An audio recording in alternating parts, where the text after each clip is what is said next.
prolong that adverse effect, which is ultimately us not having water.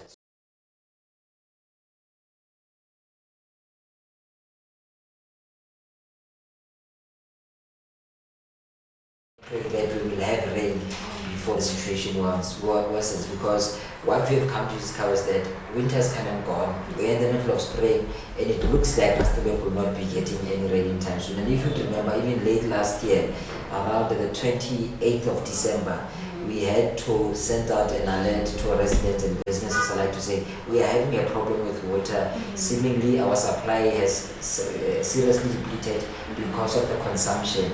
That at the time also coupled with the absence of rain. So we are back at it, and we don't have rain, consumption is high, so we had to step in and have a plan where we're going to manage now the distribution of water. These stakeholders that you as a municipality spoke to, people want to mention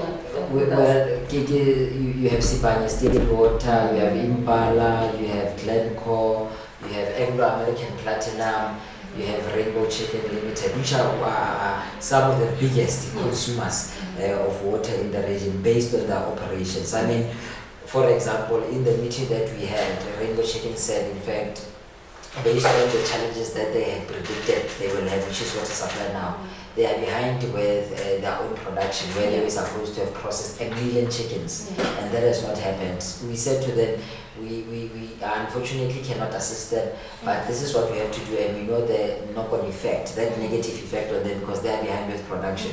The same with Glencore, the same with Impala, the same with Sibanye. And we said, as anybody would know, water is a human rights issue. So we would rather now business industries take that knock-on effect, but we should not have a situation where ordinary people of Rustenburg don't have access to basic clean drinking water, because should it happen, people can take us to the Human Rights Commission. Now, based on that, we felt it was important to prioritize residents and have business and industries suffer just up until the situation improves, which we hope it will, because we are pleading to our people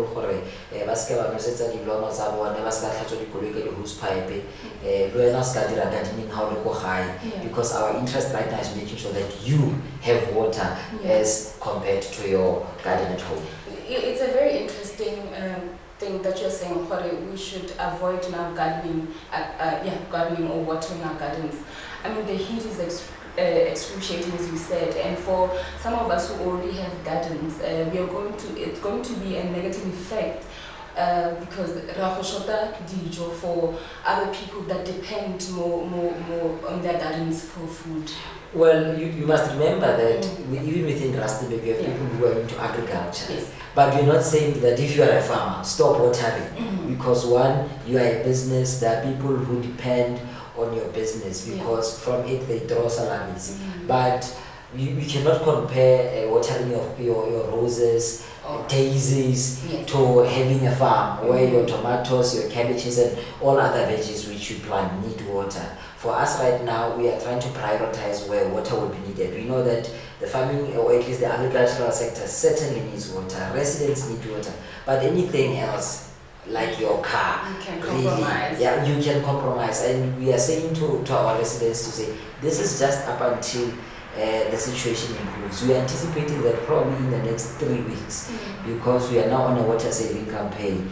All of that effort, combined effort with all of the stakeholders that I've mentioned earlier, would have at least said even the water levels are depleting at a slower rate as compared to what would be the case when we don't have restrictions, because we are only doing this for two things: hoping that we will have rain, or we will save enough water up until rain comes to Rustenburg.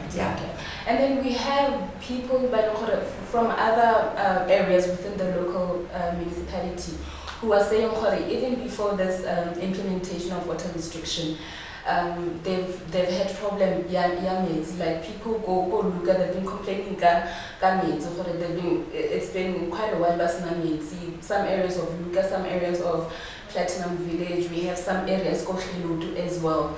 How would the municipality address that?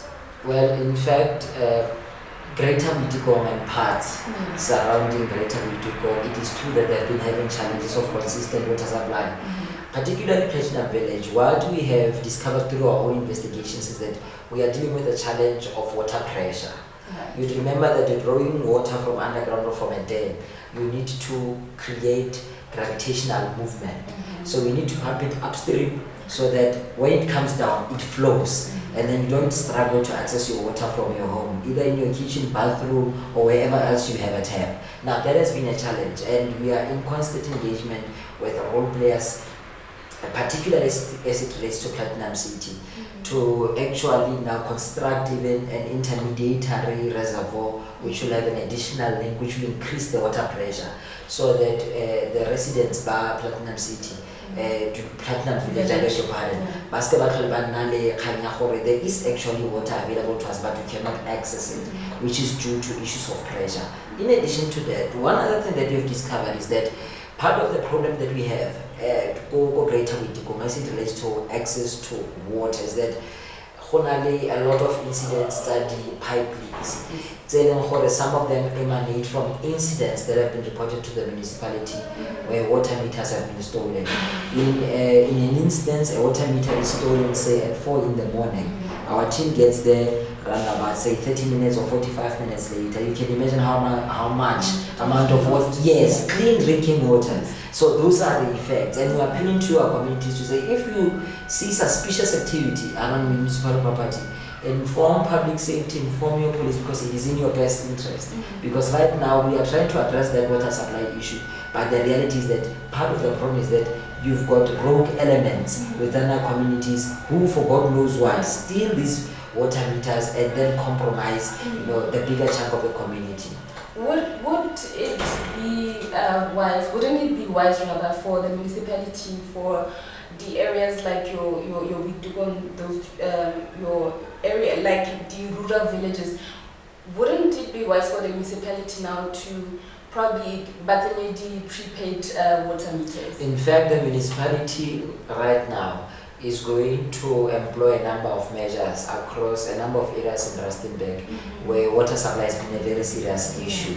One, we know there are people in Sondela who also have been having challenges. We are going to now establish standpipes. So for each and every stand, we are going to have a standpipe with direct access to water by the family in that particular stand. Also, the issue that you just touched on. One, what we are going to do, because we have now seen the increase in incidents where these meters are being stolen, we are very close to now launching a smart meter rollout for parts of Greater Windhoek, which will also address and assist us in the water losses that we experience. One, in terms of incidents where meters have been stolen and you've got drinking water spilling across the streets, but generally also to assist us with water flow and water pressure, which will assist us, or at least give us a better insight into how to manage the water leaks in the Greater Windhoek area. So that is something that the municipality in the short term intends to do, because we are aware of the problem and we have come up with mechanisms to make sure that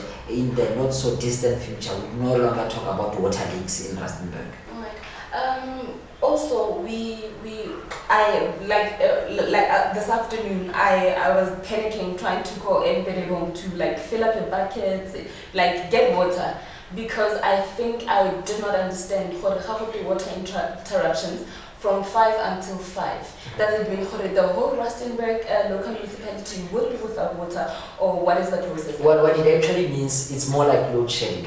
We are going to continuously take water from 5 p.m. until 5 a.m. every day up until the situation improves. Yes. However, we do it on a rotational basis, so that one day you will have water, then 2 days thereafter we will be taking, say, water consecutively. 3 days thereafter, then we give you the unrestricted access to water. So it's not as if right now in Rustenburg wherever you go you will find a dry tap. That is not the case. We just do it rotationally, because what we do is when we restrict, for example, Greater Windhoek, we are going to fill up the surrounding reservoirs. By the time we unrestrict water to them, will be now maybe in the following day restricting water elsewhere, so that those people who had water now can assist us in gathering more volumes of water to distribute to other areas. So it's more like load shedding. Okay, so what it means is that say for example, and there's water restrictions or there's no water at all, I can go Kotabani if it's not restricted for that day and get water from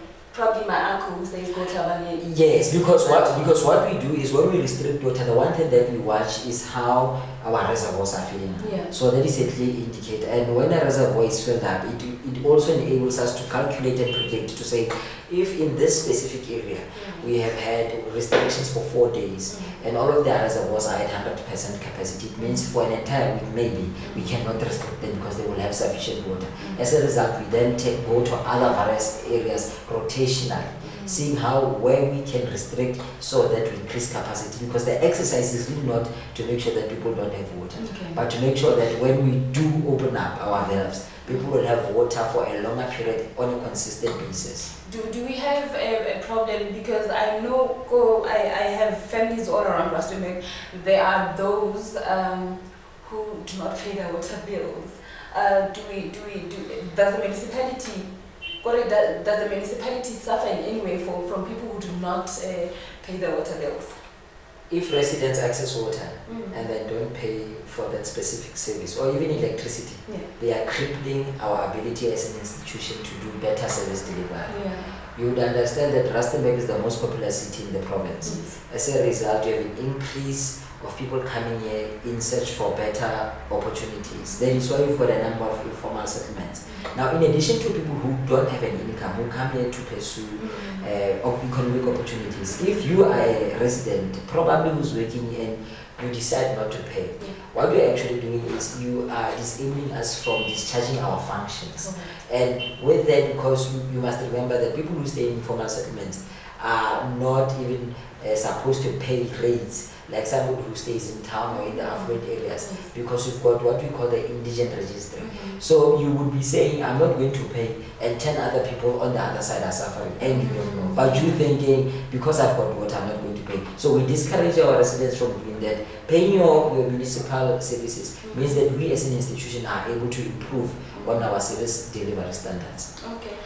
There's quite an interesting things that are happening in Rustenburg. We have load shedding, we have the delayed waste removal. There's quite a lot, but Horan will just address issue Messi, and we'll be back just after the break. We'll still be with David Magae, who's going to give us more insight about all this.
Welcome back. It's David Magae, and we are talking Rustenburg local municipality, things that are happening more Rustenburg local municipality. Just before the break, we talked about the water restrictions around the area. Magae, we are going now to delve into what is happening load shedding.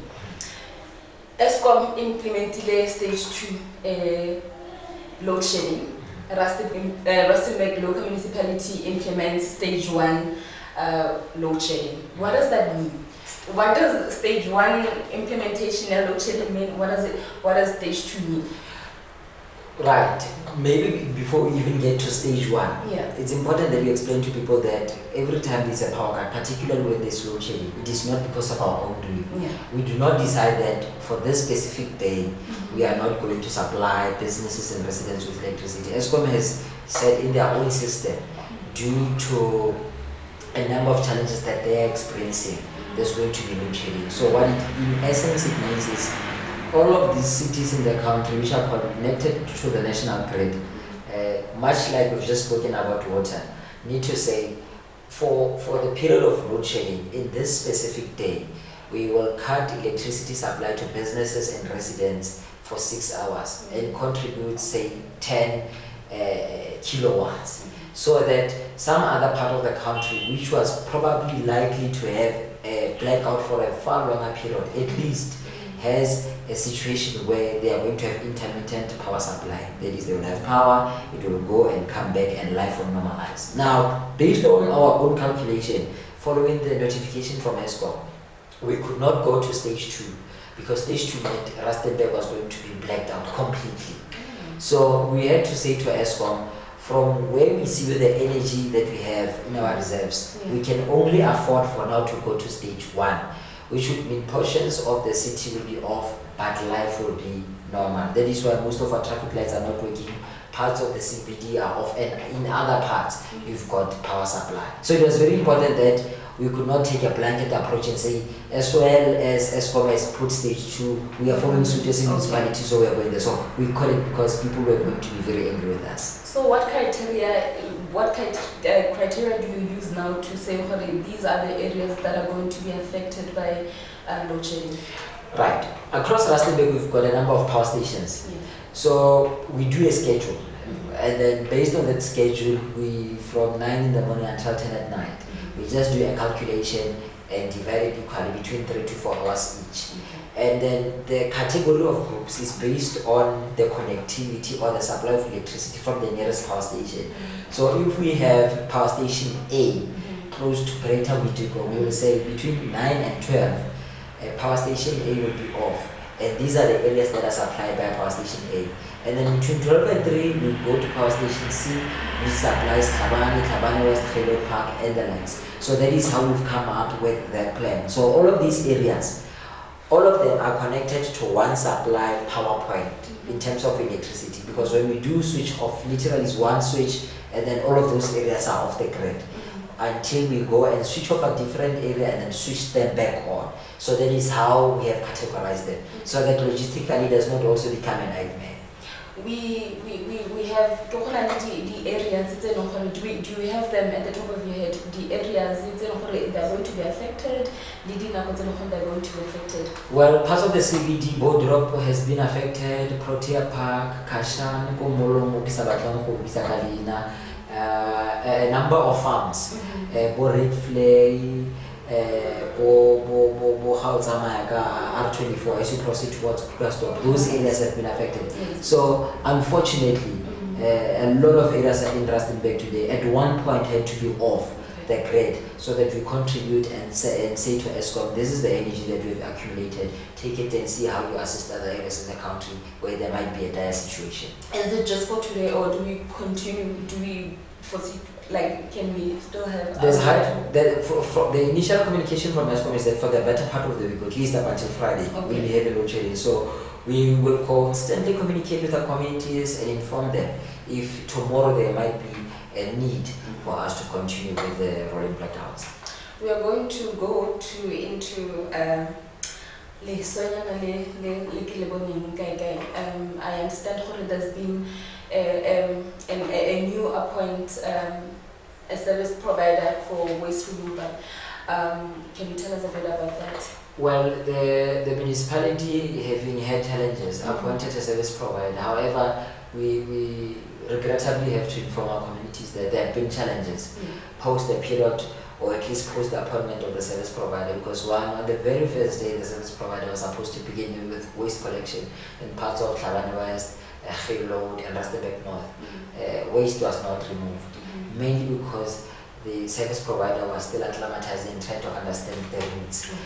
We have since issued an apology to that effect, and we have tried to mobilize internal resources to make sure that we don't have a situation where now waste is there, and we know that waste is dangerous, because as it lies on your street, it potentially attracts diseases which can easily get into your home. So we have mobilized internal resources to make sure that we ameliorate the situation, and we hope not to get back to a situation where waste is not collected, because it is a health hazard, and the health and well-being of our people comes first. You're saying you're hoping to get back to where it's not, but in fact where I stay, it's been 3 weeks now, Hosna waste removal. Do these people, how long do these people now need, the service provider, how long does it need now to get accustomed to these needs? Well, Menyakalo, one would not say they need a specific time, but unfortunately right now what we're dealing with give issue a backlog. Okay. That is why in certain areas waste has not been collected for a week or so. Yeah. It's because in now trying to assist the service provider, we say Menyakalo in our roster, in our schedule, we collect waste at her house on Mondays. So it would be very unfair to go and collect waste on a Wednesday. Okay. And there are people on Tuesday and Wednesday who had who now are being jumped on the queue. So it cannot be a matter of us doing things, business as usual, as people say. We just have to do it fairly so that everybody is happy. So whoever was omitted or was not attended to as far as waste collection is concerned, when we started the process, we had to go back so that we clear the backlog. That is why in certain areas you've got a situation where waste was not collected. It's not that we've forgotten about those people. It is just that we are addressing the backlog that now, unfortunately, came about due to the service provider trying to understand how to and where to get to those places. There's also the interview study that today. I understand the position with their municipal manager after the previous municipal manager, Sitole, resigned in April, right? Correct. Why did it take so long for the position to be filled? In fact, these are the second interviews because around July there were interviews for the position of the municipal manager. The panel followed all due processes. However, at the end of the process of conducting interviews, the panel was not really convinced if the right or the quality of candidates at that interview were suitable for the municipality. A report was referred to council and it was recommended that the process must start afresh. Thus today we were having the well, I don't want to say a second round, but the second session of interviews for the position of municipal manager. So it's not really that we have ignored that. We have tried to address it, but you would know, Rustenburg being big, having the challenges that it has, it needs somebody who we as an institution believe that will bring the much needed change. Having Mayor Mobile resign amid accusations of corruption within the municipality and whatnot, I want to understand what kind of person are you looking for to fill this position? We intend to find somebody who will not resign before 2021, because unfortunately the municipality has a history of municipal managers who just serve council probably 3-4 years, but we've not in a long time we've not had somebody who's gone the whole 9 years, which is a period of 5 years. So we intend to have somebody who won't come in and then after a year feels that they are overwhelmed with the responsibility and the resign, because you must remember a municipality is not as functional as when it has a permanent municipal manager, because that is the accounting officer. So that compromises a number of processes, because we need to have someone who's going to lead the institution and who can account for the performance, issues of service delivery, maladministration if there is any, and all of those issues. But we hope from today's interviews there will emerge a candidate who will enter into Rustenburg's local council, serve with the current council up until the end of term. Does it matter where the person comes from? Because from with the previous MM, especially among the opposition, to say you have hired somebody who's from outside of the northwest. Does it matter where the person comes from, or are you only looking at qualification, experience? Is it all that matters for the municipality? Rustenburg is not a Bantustan. Much like the country, you remember we've had the Xhosa president, Zulu president. The current president of the country is from Limpopo.